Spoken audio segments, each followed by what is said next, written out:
BBC Nepali सेवाको साँझ पखबाट सञ्जय ढकालको नमस्कार। आजको कार्यक्रममा थप 593 जनामा कोरोना भाइरस संक्रमण, मृत्यु हुनेको संख्या 27।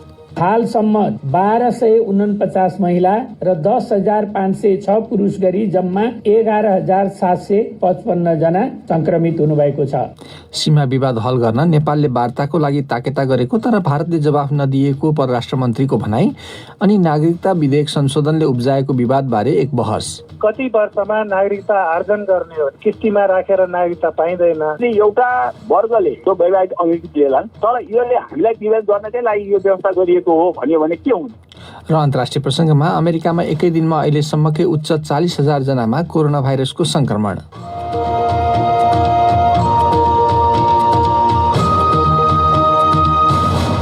सबभन्दा पहिला प्रमुख विश्व समाचार।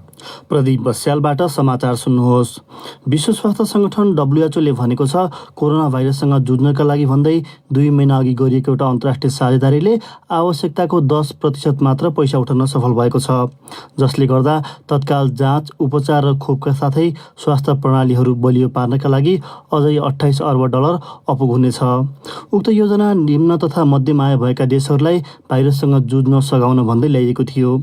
WHO की प्रमुख वैज्ञानिक सौम्या स्वामीनाथन भन्छन्,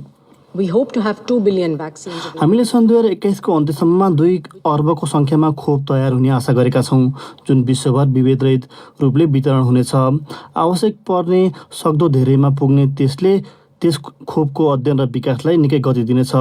WHO की प्रमुख वैज्ञानिकको भनाई। WHO ले त्यो निकै महँगो जस्तो देखिए पनि विश्वले चुकाएको महामारीको मूल्यको तुलनामा नगण्य रहेको जनाएको छ। ब्रिटिस प्रधानमन्त्री बोरिस जोन्सनले लकडाउन खुकुलो पारिए पनि उनकै शब्दमा त्यसलाई धेरै स्वतन्त्रताको रूपमा प्रयोग नगर्न सजग गराएका छन्। यसअघि ब्रिटिस सरकारले संक्रमण बढ्दै गएमा केही समुद्रीय तटहरू बन्द गर्न बाध्य भइने जनाएको थियो। बिहिबार इङ्ल्यान्डको दक्षिणी तटमा 10,000 मानिसहरू पुगेका थिए। ती धेरैजसोले सामाजिक दूरीको नियम पालना गरेका थिएनन्। बिहिबार नै अमेरिकामा एकै दिनको सबैभन्दा उच्च 40,000 भाइरस संक्रमित थपिएका छन्। एकजना प्रसिद्ध रुसी नाटक एवं चलचित्र निर्देशक किरिल सेरेब्रेनिकोभलाई मस्कोको एक अदालतले ठगी मुद्दामा दोषी ठहर्याएको छ। सेरेब्रेनिकोभ र अन्य 3 जना प्रतिवादीहरूमाथि नाट्यघर परियोजनामा दिएको राज्यको झन्डै $20 लाख इनामिना गरेको आरोप छ। BBC की सारा रेन्सफोर्ड भन्छन्, उनले त्यसलाई हास्यास्पद भन्दै खारेज गरिदिएका छन्। उनका समर्थकहरूले त्यो मुद्दा राजनीतिक अभिप्रायले प्रेरित भएको भन्दै कलामा आलोचनात्मक आवाजलाई दबाउन खोजिएको आरोप लगाएका छन्। BBC संवाददाताको भनाई। सेरेब्रेनिकोभ सरकार विरोधी प्रदर्शनमा सहभागी भएका थिए। उनी सेन्सरसिप र रुसी अर्थोडक्स गिर्जाघरको प्रभावका विरुद्धमा बोलेका थिए। तपाईँ BBC नेपाली सेवा सुन्दै हुनुहुन्छ। कोरोना भाइरस महामारीबीच द नेदरल्यान्ड्सको सरकारले त्यहाँको राष्ट्रिय विमान सेवा KLM जोगाउने योजनाहरूको पुष्टि गरेको छ। डच सरकारको योजनामा KLMलाई $3.7 अर्ब बराबरको ऋण दिइनेछ। उक्त सहायता विमान सेवा समूह एयर फ्रान्स KLMलाई दिइने ठूलो सहयोगको एउटा अंश हो। त्यो फ्रेन्च सरकारले एयर फ्रान्सका लागि दिने $7 अर्ब को प्याकेजसँग मिलाइनेछ। डच सरकारको योजनामा पाइलटहरूको तलब कटौती गर्ने, सेयर होल्डर्सहरूको लाभांश एवं कार्यकारीहरूले खाने बोनस नियन्त्रण गर्ने र कार्बन डाइअक्साइड उत्सर्जन कटौती गर्ने प्रतिबद्धता लगाएका छन्। BBC संवाददाताहरू भन्छन्, गाभिएर बनेको कम्पनीमा राष्ट्रिय स्वार्थ सुरक्षित गर्ने विषयमा यतिखेर फ्रान्स र द नेदरल्यान्ड्स बीच गहिरो राजनीतिक तनाव देखिन्छ। अस्ट्रेलियाको भिक्टोरिया राज्यमा कोरोना भाइरसका घटनाहरूमा वृद्धि भएपछि त्यहाँका सुपरमार्केट चेनहरूले टोयलेट पेपर र अन्य आवश्यक घरयासी सामग्रीको खरिदमा सीमा तोकेका छन्। त्यहाँ महामारीका सुरुवाती दिनमा सामाजिक सञ्जालहरूमा फैलिएका भिडियोमा त्रस्त मानिसहरूले सुपरमार्केट रित्तिने गरी सामानहरू किनेको देखिएको थियो। अस्ट्रेलियामा कोरोना भाइरसको सम्भावित दोस्रो लहरको सङ्केत गर्ने गरी सङ्क्रमितहरूको स्थिर वृद्धि देखिएपछि उक्त राज्यका स्वास्थ्य कर्मीहरूले परीक्षणलाई बढाएका छन्। 2.50 लाख जनसङ्ख्या भएको अस्ट्रेलियामा अहिलेसम्म 104 जनाको कोभिड-19बाट मृत्यु भएको विवरण छ। र उत्तर भारतका अधिकारीहरूले त्यहाँका 2 राज्यमा चट्याङका फरक घटनामा ज्यान जानेको सङ्ख्या 116 पुगेको जनाएका छन्। उच्च प्रभावित बिहारमा अहिलेसम्म 92 जनाले ज्यान गुमाएका छन्। उत्तर प्रदेशमा मृत्यु हुनेको सङ्ख्या 24 पुगेको छ। यो BBC नेपाली सेवा हो।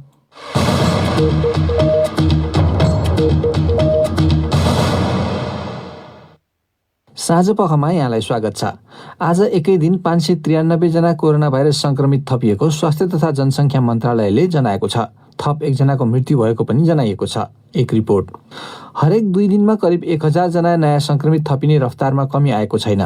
आजको नियमित पत्रकार सम्मेलनमा मन्त्रालयका प्रवक्ता डाक्टर जागेश्वर गौतमले पछिल्लो एक दिनको विवरण दिँदै भने, आजको जम्मा 107 महिला 486 पुरुष गरी 593 जना संक्रमित भेटिनु भएको छ र हालसम्म 1249 महिला र 10,506 पुरुष गरी जम्मा 11,755 जना संक्रमित हुनुभएको छ। अहिले देशभरिको क्वारेन्टिनमा बसिरहेकाहरूको संख्या 71,000 छ। बितेको एक दिनमा थप एकजनाको मृत्यु भएको छ भने 6,500 PCR परीक्षण गरिएको बताइएको छ। यसबीच सरकारले जथाभावी PCR परीक्षणको ल्याब स्थापना गर्ने दौडबारे सचेत गराएको छ। कयौं अन्य स्थानमा एकैपटक धेरै परीक्षणको आवश्यकता देखिएको भन्दै कतिपय स्थानीय निकायले समेत आफू खुसी PCR मेसिन किन्ने आशय व्यक्त गरिरहँदा प्रवक्ता गौतमले उनीहरूलाई सचेत गर्दै भने, प्राविधिक हिसाबले संवेदनशील हुने यी प्रयोगशाला स्थापनाका लागि मेसिन खरिद लगायतका कामहरूमा हतार नगराउनु हुन स्थानीय सरकारहरू, प्रादेशिक सरकारहरू र सम्बद्ध सबै निकायहरूमा मन्त्रालय विनम्रतापूर्वक अनुरोध गर्दछ। हाल देशभरि 23वटा परीक्षण प्रयोगशाला सञ्चालनमा रहेको र थप 10लाई सञ्चालन गर्न अनुमति दिएको बताइएको छ। अर्को प्रसङ्ग। परराष्ट्र मन्त्री प्रदीप गेवालीले विवादित सिमानाको विषयमा नेपालले वार्ताको लागि गरेको पहलको भारतले जवाफ नदिएको बताएको सत्ताधारी दलका प्रवक्ताले जनाएका छन्। नेपाल कम्युनिस्ट पार्टी नेकपाको जारी स्थायी समिति बैठकमा बोल्ने क्रममा परराष्ट्र मन्त्रीले उक्त जानकारी दिएको पार्टी प्रवक्ता नारायण काजी श्रेष्ठले बताए। भारतसँग पहल गरिरहेका छौँ भन्ने जानकारी दिनुभयो, तर अहिलेसम्म भारतले सकारात्मक तत्परता वार्ताको निम्ति देखाइसकेको छैन। हामी आशा गर्छौँ कि भारत वार्ताको निम्ति तयार हुनेछ। साथै विभिन्न सञ्चार माध्यममा चीनले पनि नेपालको भूमि अतिक्रमण गरेको भन्ने विवरणहरूलाई उनले सर्वथा झुटो भनेको प्रवक्ताले पत्रकारहरूलाई जानकारी दिए। अस्तिदेखि सुरु भएको स्थायी समितिको बैठकमा आज प्रधानमन्त्री ओली भने उपस्थित नभएको बताइएको छ। सो बैठकले कोभिड सङ्कट, सीमा व्यवस्थापन तथा अमेरिकी सहयोगको कार्यक्रम MCC बारे छलफल गर्ने जनाइएको छ। फेरि अर्को विषय। नेपाली सेनालाई नेपालको अन्तर्राष्ट्रिय सीमा सुरक्षामा सहभागी गराउने रणनीतिलाई अबको 3 वर्षमा कार्यान्वयन गरिने रक्षा मन्त्रालयका अधिकारीहरूले बताएका छन्। नेपाली सेनाले उक्त विषयमा आफूलाई केही पत्राचार नभएको उल्लेख गर्दै सीमा सुरक्षामा खटिएको सशस्त्र प्रहरी बललाई आफूले मद्दत गर्दै आएको जनाएको छ। विज्ञहरूले चाहिँ सीमा सुरक्षाका लागि सहयोगी भूमिका सेनाले खेल्न सक्ने भए पनि प्राथमिक दायित्व अर्धसैनिक संरचनालाई दिनुपर्ने बताएका छन्। फणिन्द्र दाहालको रिपोर्ट। योजना आयोगले सार्वजनिक गरेको 3 वर्षे खर्च सम्बन्धी दस्तावेजमा नेपाली सेनालाई अन्तर्राष्ट्रिय सिमानाको सुरक्षामा सहभागी गराउने विषय समेटिएको छ। रक्षा मन्त्रालयका सहसचिव एवं प्रवक्ता सन्त बहादुर सुनारले संविधानले तोकेको व्यवस्था अनुसार नै उक्त रणनीति आएको बताए। संविधानमा पनि देशको चाहिँ भौगोलिक अखण्डता सेनाले नै हेर्नुपर्ने भएको हुनाले त्यो पनि त हेर्नु पर्यो। त्यो योजनालाई अब चाहिँ कार्ययोजना त्यसको स्ट्राटेजी बनाएर रक्षा मन्त्रालय र सेना चाहिँ जान्छ। नेपाली सेनाका प्रवक्ता विज्ञानदेव पाण्डेले अन्तर्राष्ट्रिय सिमानाको सुरक्षामा सहभागी हुने विषयमा कुनै किसिमको पत्राचार नभएको र सेनाले आवश्यकता अनुसार सहयोग गरिरहेको बताए। नेपाली सेनाले कोभिड-19 महामारीको समयमा सशस्त्र प्रहरी बल र नेपाल प्रहरीलाई सीमामा खटिन सहयोग पुगोस् भनेर साबिकमा उनीहरूले जिम्मामा लिएका 51वटा स्थानको सुरक्षाको जिम्मेवारी आफूले लिएको जनाएको छ। नेपाली सेनाका अवकाश प्राप्त सहायक रथी रणध्वज लिम्बू सीमा सुरक्षामा सेनाको प्रत्यक्ष संलग्नता द्वन्द्व बाहेक अरू अवस्थामा नहुने बताउँछन्। केही पर्यो भने त्यो सहयोग गर्नु त सकिहाल्छ, त सिधै बोर्डरमा चाहिँ डिप्लोय हुँदैन भन्नु खोजेको। प्रहरी छ नि, उनीहरू त्यसैको लागि नै हो। तिनीहरूले चाहिँ लिएको यताको भाइटल इन्स्टलेसन ड्युटीहरू तिनीहरू आर्मी रिलिभ गर्ने आदिहरू हुन सक्छ। हालै नेपालले कालापानी, लिपुलेक र लिम्पियाधुरा समेटिएको नयाँ नक्सा जारी गरेको थियो। त्यस यता नेपाल भारत सीमा विवाद उत्कर्षमा पुगेको छ। सुरक्षा मामिला सम्बन्धी विश्लेषक इन्द्र अधिकारी हालको सीमा सुरक्षाको व्यवस्थालाई सुधार गर्नुपर्ने अवस्था रहेको बताउँछिन्।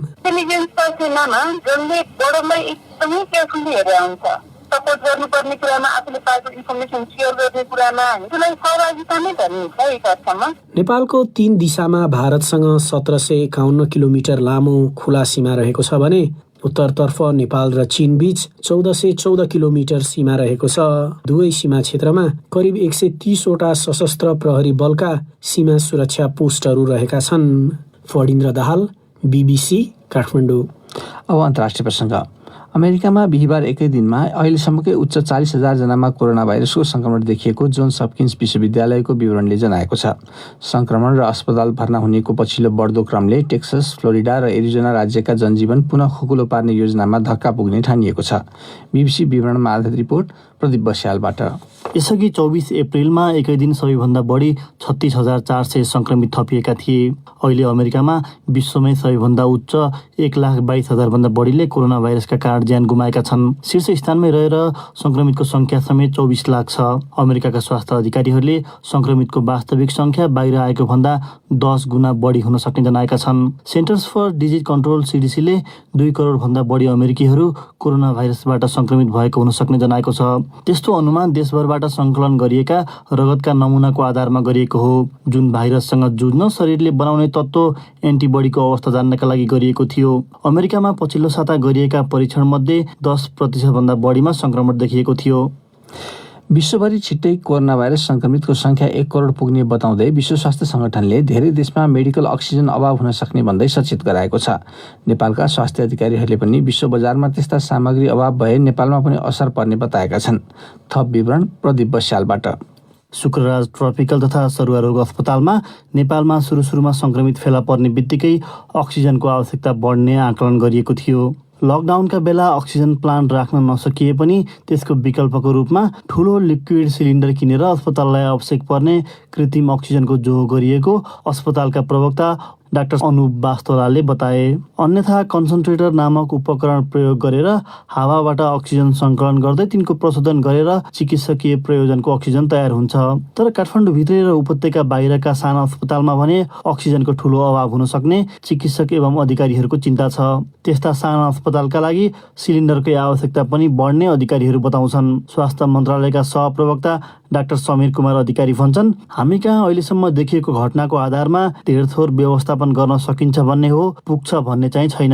अहिले नेपालका 45वटा अस्पतालमा अक्सिजन प्लान्ट र 46वटामा अक्सिजन कन्सन्ट्रेटर छन्। WHO समयमै यससँग जुझ्ने कदमहरू नचालिए कोभिड-19 रोगका कारण कोष तथा अङ्गलाई आवश्यक पर्ने अक्सिजनको कमी सिर्जना गर्ने र अन्ततः अङ्गहरूले काम नगर्ने एवं मृत्युसम्म हुन सक्ने जनाएको छ। नेपालमा अझैसम्म 60 वर्षभन्दा माथिको उमेर समूह कम संक्रमण पुष्टि हुने मध्ये छ। WHO आपूर्तिकर्तासँग त्यस्ता 14,000 अक्सिजन कन्सन्ट्रेटरहरूको उपलब्धता सुनिश्चितता गरेको जनाउँदै त्यो आउँदा सातामा 120 देशमा पठाइने जनाएको छ। उसको अनुमानमा विश्वमा एक सातामा 10 लाखका दरले बढिरहेको संक्रमितको संख्यालाई विचार गर्दा दैनिक 88,000 ठूला अक्सिजन सिलिन्डर खपत हुनेछन्।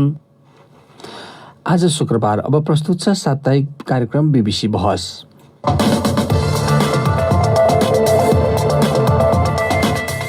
BBC बहसबाट रमा पराजुलीको नमस्कार।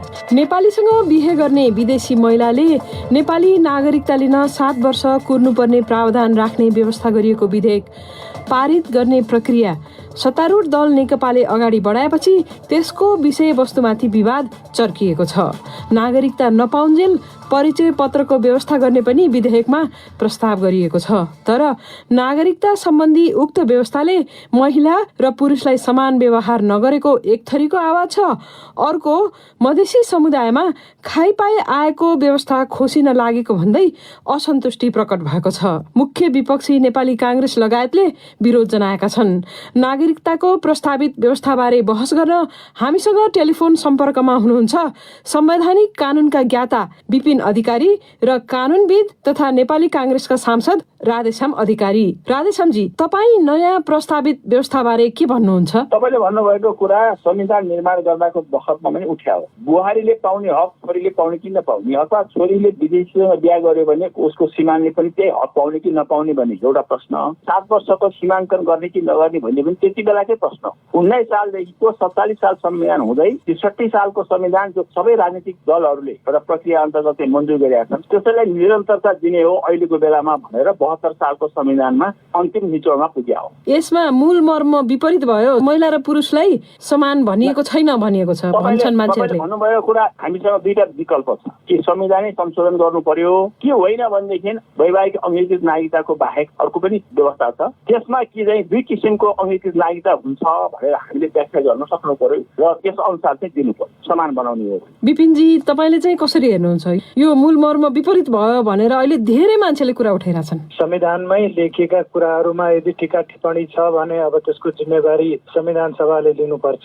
तर यदि संविधानमा उल्लेख गरेका कुराहरू जुन रूपमा आएका छन् त्यस बमोजिम भयो भएन भन्ने कुरामा टिप्पणी गर्ने हो भने अहिलेका जुन विवादहरू देखिएका छन् मलाई लाग्छ धेरै मनोगत छ। नेपाली नागरिक भनेको वंशका आधारमा जो आज नेपाली नागरिक छन् तिनै हुन्। अब अंगीकृत दिने भनेको चाहिँ के हो भने नेपाली हुन आउने जुन आवश्यकता भएका व्यक्तिहरू हुन्छन् उनीहरूलाई नेपाल सरकारले संविधानका आधारभूत सिद्धान्त अनि जुन विश्वव्यापी रूपमा चलेको प्रचलनहरू अब दुईटाको आधारमा हामीले हेर्दाखेरि मलाई त्यस्तो आपत्तिजनक लागेको छैन। धेरै मान्छेहरूले भन्छन् अहिले मान्यज्यूले पनि भन्नुभयो कि संविधानमा लेखिएका कुराहरूमा यो अंगीकृत दिने विषयलाई खण्डीकरण गरेर हेर्दा ठिक हुन्थ्यो कि भन्ने त्यो एउटा एप्रोच हो जो चाहिँ अब हुन सकेन। त्यसो हो भनेदेखि विपिनजी एउटै घरमा मैले यो व्यक्तिगत तपाईको उदाहरण लिन खोजेको होइन तपाईको छोराले विदेशीसँग बिहा गर्यो भने नागरिकता पाउने तर तपाईको छोरीले विदेशीसँग बिहा गर्यो भने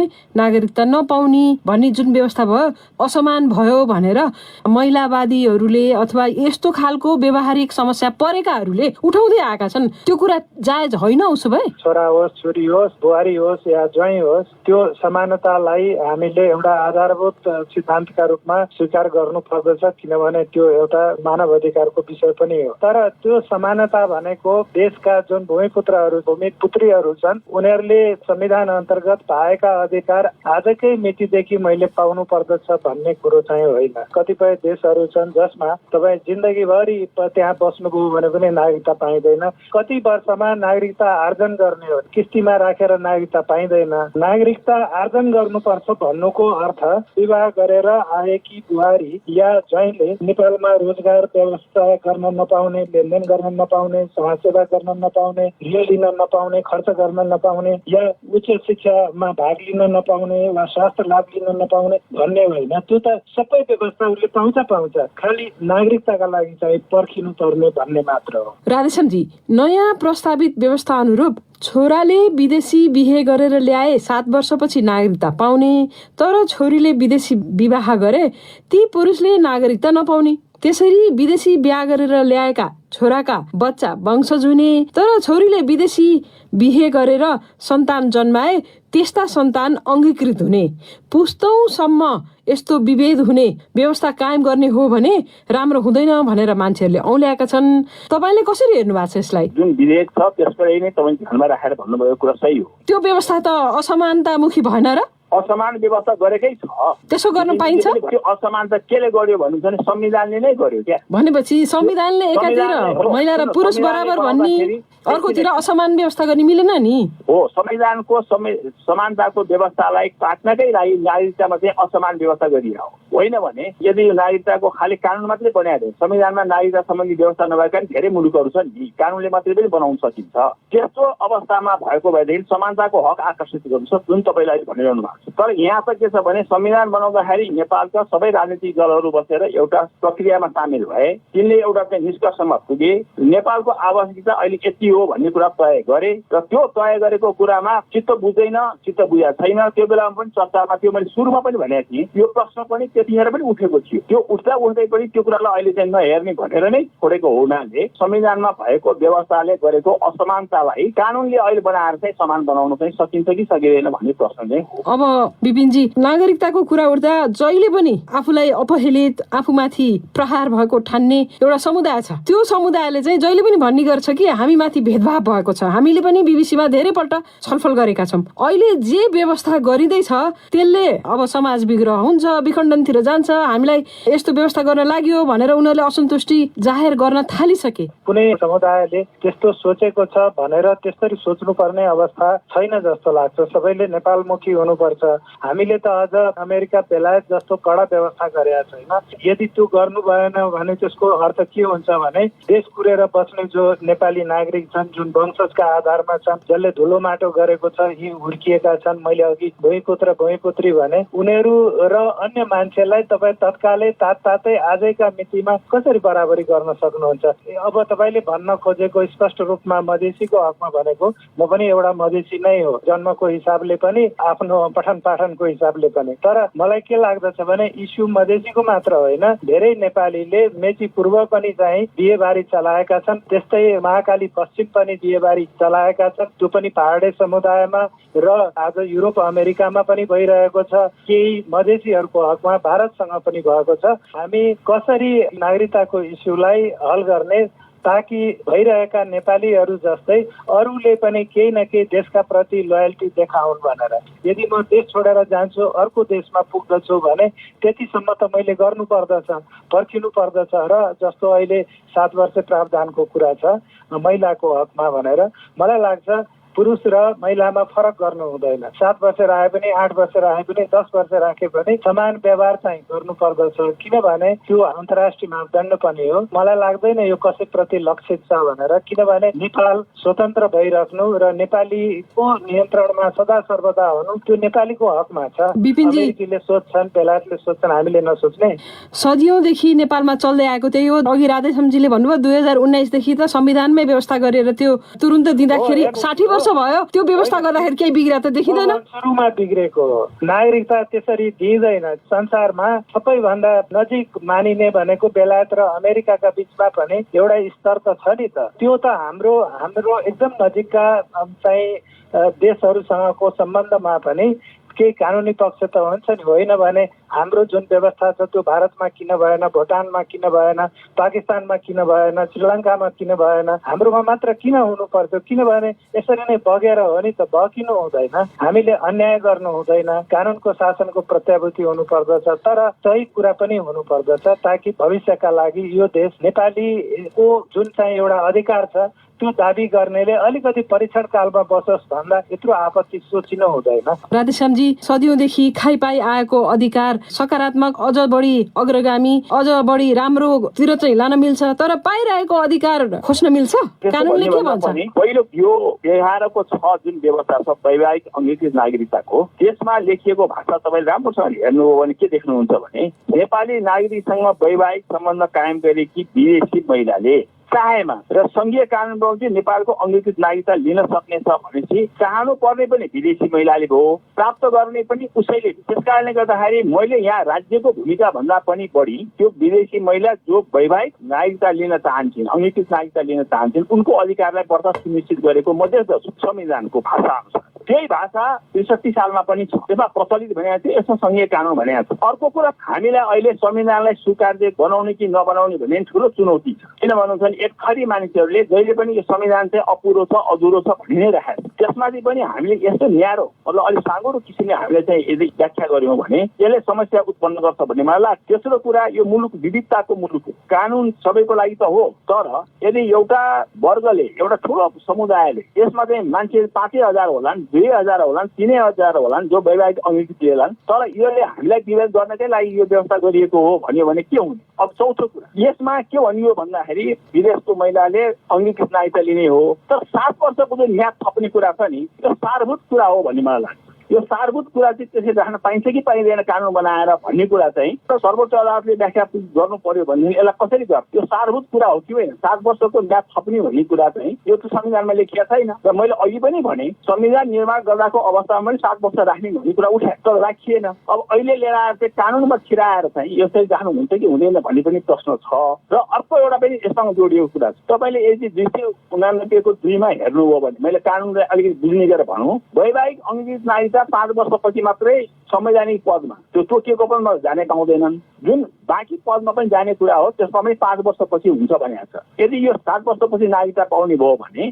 7 र 5 12 वर्ष हुन्छ, जुन कि 289 को 2 को प्रतिबन्धात्मक वाक्यांशको पनि विपरीत हुन्छ भन्ने मलाई लाग्छ। एउटा महिलाहरू समान भएन भनेर उनीहरूले भनिरहेछन्, एउटा कुरा नागरिकतामा त्यहाँ मिलेन, अर्को एउटा ठुलो समुदायले आफूलाई अपहेलित मान्छ भने, आफू ठगिएको मान्छ भने त्यसले पनि समस्याको समाधान दिँदैन भनेपछि अब समस्या समाधानको बाटो के हो त? राधेश्यामजीबाट सुरु गरेर म विपिनजीबाट अन्त्य गर्न चाहन्छु। जो नेपालै भनेर आउँछन्, जो नेपाली नै भएर बस्न चाहन्छन्, जो नेपाली नै हुँ भनेर भन्छन्, तिनलाई हामीले राज्यविहीन बनाउनु भएन। यो सिद्धान्त अनुसार नागरिकता दिनुपर्छ भन्ने पहिले सिद्धान्तलाई स्वीकार गर्नु पर्यो, नम्बर 1। नम्बर 2, जसले नागरिकता लिने हो तिमीले के बोध गर्नु पर्यो भनेदेखि म यो मुलुकको निम्ति एसेट भएर बस्छु, म लायबिलिटी होइन भनेर उनले पनि सोच्नु पर्यो। र राज्यको निम्ति पनि मन खुम्चिएर चाहिँ सधैँ म दोस्रो दर्जाको नागरिक हुँ, मैले चाहिँ यो जुन पाएको हो मैले अधिकारको रूपमा होइन, यो थालेको चिज मैले पाएको हो, अथवा मेरो चाहिँ के चाहिँ धरापमा छ भन्ने सोचिरह्यो भने त्यो लायबिलिटी हुन्छ, त्यो चाहिँ दायित्व हुन्छ। त्यसो उनीहरूले निष्ठा नेपालसँग जोड्नको लागि हामीले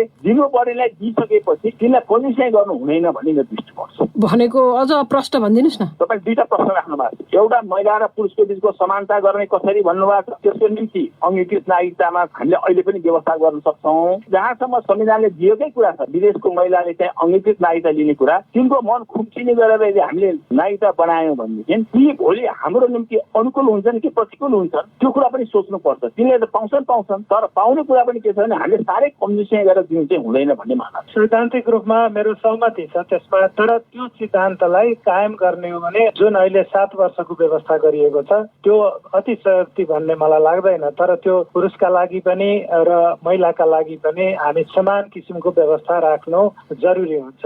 तर कसैले पनि यो सोच्नु हुँदैन कि त्यो हामी प्रति लक्षित छ, किनभने आज चाहिँ हाम्रो संविधानले जुन एउटा सामाजिक न्यायको कुरा गर्दछ, समानुपातिक प्रतिनिधित्वको कुरा गर्दछ, यी सबै कुराहरूमा त्यसको इम्प्लिकेसन हुन्छ। कोही मान्छे अर्को देश नभएको जुन नेपाली छन् या अर्को किसिमको नाता नभएको अर्कोपट्टि ढल्किन नसकिने अवस्थाका छन्, मधेसी नै पनि उनीहरूको अधिकार छ नि त यो देशमा, उनीहरूले खोज्दछ। त्यो भावनाले हेऱ्यौँ भने नेपालीलाई यसले समग्रमा बलियो नै बनाउँछ। अब भावनाका कुराहरू धेरै कुरा हाम्रो देशमा मूल प्रवाहीकरण हुन नसकेका कुराहरू छन्, त्यतापट्टि सोच्नु पर्यो। नागरिकताको कुरामा संविधानले उल्लेख गरेका जुन व्यवस्थाहरू छन् किन उल्लेख गरियो भने त्यसको कारण छ, किनभने हाम्रो यो भारत र नेपाल बीचको खुला सिमानाका कारणले पनि हो। यो विभेदपूर्ण व्यवस्थाहरू संविधानमा पनि छिरेका छन्, तर त्यो पनि त्यस बेलाको जुन मान्यता छ सबैले सोचेर बुझेरै हालेको हो। मलाई लाग्दछ त्यसलाई संविधानलाई पनि सुधार गर्न सकिएला, तर मूलभूत रूपमा नेपालीका लागि सुरक्षित राख्यो भने अनि त्यसपछि नागरिकताका बारेमा यति हामीले टाउको दुखाउनु पर्दैन। अहिलेको जुन व्यवस्था छ कसैप्रति टार्गेटेड जस्तो लाग्दैन मलाई। कसरी साथलाई कम बेसी गर्ने भनेर सोच्न सकिन्छ, तर नागरिकता आर्जन गर्नुपर्छ। आर्जन गर्ने भनेको त्यसमा विभिन्न क्राइटेरिया हुन्छ, अगाडि पनि हुन्छ संविधानमा उल्लेख गरेका, पछाडि पनि हुन्छ। संसारभरि चलेको चलन हो, तर अड्डा अदालत हुन्जेल अन्याय हुँदैन भन्ने आधारमा हामी हिँड्नु गर्दछ। हस् त, कानुनका जानकार तथा नेपाली कांग्रेसका सांसद राधेश्याम अधिकारी र संवैधानिक कानुनका ज्ञाता विपिन अधिकारीलाई धेरै धन्यवाद। नागरिकता विधेयकको संशोधनको मुद्दाले उब्जाएको समस्याबारे चर्चा गरिएको त्यो बीबीसी बहस प्रस्तुत गर्दै थिइन् रमा पराजुली। अब अन्त्यमा प्रमुख विश्व समाचार शीर्षक। विश्व स्वास्थ्य संगठन WHO ले भनेको छ कोरोना भाइरससँग जुझ्नका लागि भन्दै 2 महिना अघि गरिएको एउटा अन्तर्राष्ट्रिय साझेदारीले गरिब देशहरूलाई सघाउन आवश्यक रकमको 10% मात्र उठाउन सफल भएको छ। ब्रिटिस प्रधानमन्त्री बोरिस जोन्सनले लकडाउन खुकुलो पारिए पनि उनकै शब्दमा त्यसलाई धेरै स्वतन्त्रताको रूपमा प्रयोग नगर्न सजग गराएका छन्। एकजना प्रसिद्ध रुसी नाटक एवं चलचित्र निर्देशक किरिल सेरेब्रेनिकोभलाई मस्कोको एक अदालतले राज्यको रकम हिनामिना गरेको मुद्दामा दोषी ठहराएको छ। कोरोना भाइरसको बढ्दो संक्रमणसँग जुझ्न सङ्घर्षरत भारत सरकारले अन्तर्राष्ट्रिय उडानहरू मध्य जुलाईसम्म रोकेको छ।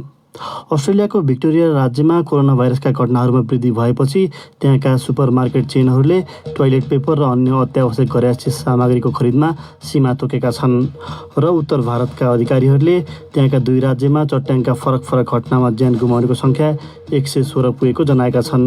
मौसम पूर्वानुमानकर्ताहरूले शुक्रबार पनि थप चट्याङहरू पर्ने बताएका छन्।